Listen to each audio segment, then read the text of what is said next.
North Dakota, Mississippi, Saskatchewan, home to hundreds of thousands of cows. See, they're all looking at us now. They know there's somebody different. And a few bold ranchers who got the guts to change when nature forced their hand. When my wife and I went through the 4 years of crop failure, you know, I'm sure I was not a pleasant man to be around, in that it was extremely high stress.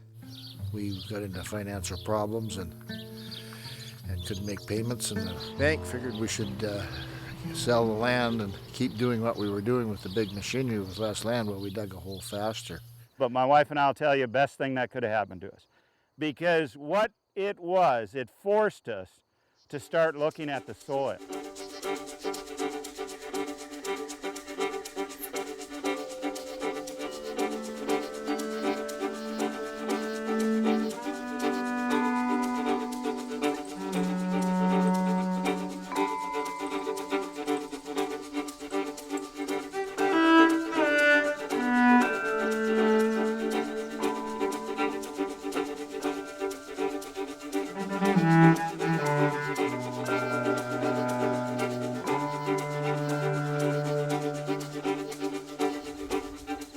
Since the 1800s, letting cattle roam freely for weeks and months was second nature.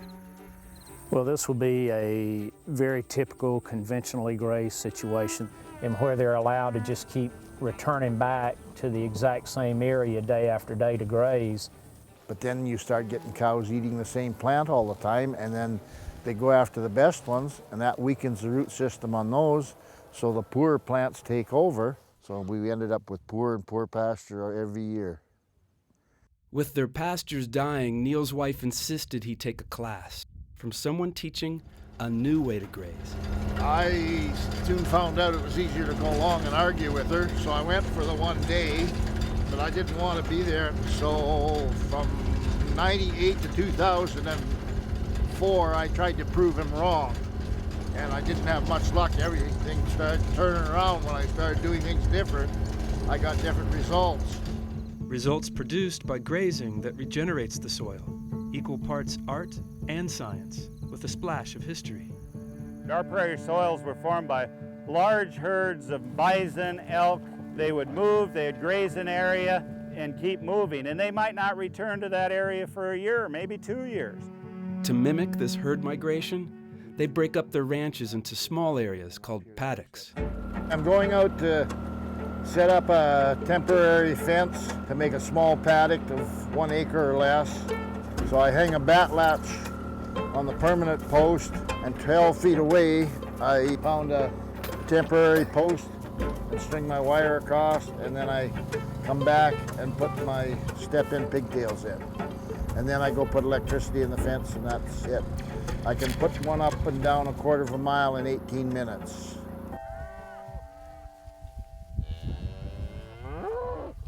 I'll put anywhere from 800 to 1,000 head on an acre or half an acre. The cattle readily move into a new paddock because they always know they're going to get a fresh bite of grass. And what happens is that at higher stock densities, these cattle feel like things are a little competitive. They figure if I don't get it, my neighbor's going to get it, so they go ahead and grab and bite and grab and bite. In 2 to 2.5 hours, it'll be either eaten or trapped on the ground. We graze it and then we get the heck off of it. It's ate off pretty good. You'll see some places are a bit shorter than others. The magic is how long to stay off. This is an 80-day recovery on this one right now. And that's where I think I need to be instead of anything less. For several decades, we sort of pushed monocultures in pastures.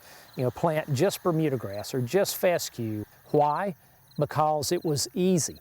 You were managing for one species. You knew how to fertilize a monoculture. But when you manage a polyculture, a cocktail mix, then that's something that for today's generation is a little foreign. I'll take you down and show you that cocktail mix that I threw in so we get a picture of it before the cows eat it. This here is black medic. It's a legume, and it puts down nitrogen. This species right here is called hairy vetch. Very high in protein. It'll be over 30% protein. I got sunflowers, corn. This plant here is called Phacelia.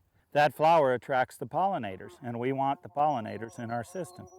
In many areas of the U.S. and in many areas globally, we're seeing a dearth of pollinator insects. And we have found that if we provide the habitat for pollinators, they will return. Okay, these are sow thistles. They're a weed, but if you eat them when they're just flowering or in the bud, early bud stage, they're higher protein than what the alfalfa is. My philosophy now is this: if livestock eat it and it provides nutrition to those livestock, it's not a weed, it's a forage.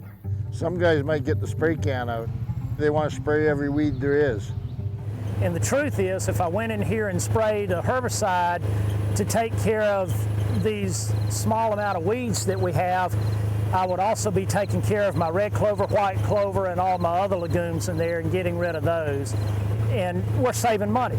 You know, we're not having to buy a herbicide, we're not having to employ machinery, you know, tractors and equipment to put it out as well. Why do I want to go out and spend thousands upon thousands of dollars every year on synthetic fertilizer when I can grow these crops for just the cost of the seed?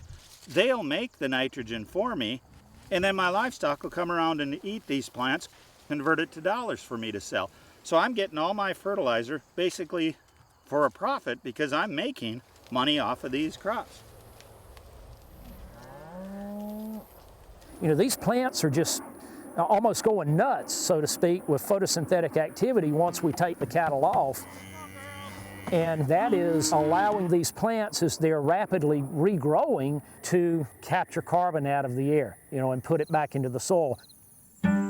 Because of overgrazing, overuse of chemicals, and erosion, the amount of carbon in our soils is dangerously low. I think our whole world revolves around the carbon in the soil because it's those carbon molecules that feed soil life. And it's those microorganisms that feed all the plants, that nourish all the animals, that feed civilization. Many have thought restoring large amounts of carbon to soil would take centuries. These folks only need a decade, and maybe less. Last month we did soil tests on our operation, and what we found is that we've over tripled the amount of organic matter, in other words, the amount of carbon stored in our soils.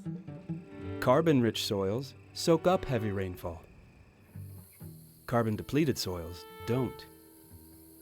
When there was quite a bit of rain, the water would run down the hill and there would be water laying in the bottom of that slough. And now I get better water infiltration. That doesn't happen to me anymore. In 1993, we could only infiltrate 1/2 inch of rainfall per hour. Now we can infiltrate over 8 inches of rainfall per hour. Think of the ramifications of that. I tell people it's not how much moisture and rainfall you get, it's how much can your soils hold. Because carbon-rich soils hold on to water, they help the ranchers weather droughts. This was seeded 8 weeks ago, and it's only seen 38/100ths an inch of rainfall. Yet look how healthy it is. The way that we graze these cattle and run these cattle, and with the health of the soil and the health of the plants that they're feeding on, they stay healthy. They don't get sick, they don't need to be treated. I used to carry a crossbow, 3 big bottles of medicine for treating them. And now out of the 850 head here, I've only treated less than 20 this year. This particular farm here is about 1,000 acres in size, and in terms of day-to-day activity, building paddocks for the week, moving cattle, you're looking at the person that does that on a day-to-day basis. I've got more spare time on my hands and I know what to do with. I do a lot of thinking of how to do all these things easier. If I was to start this when I was your age, you know what would have happened? I would have had 15 kids by now because I spent so much time in the house.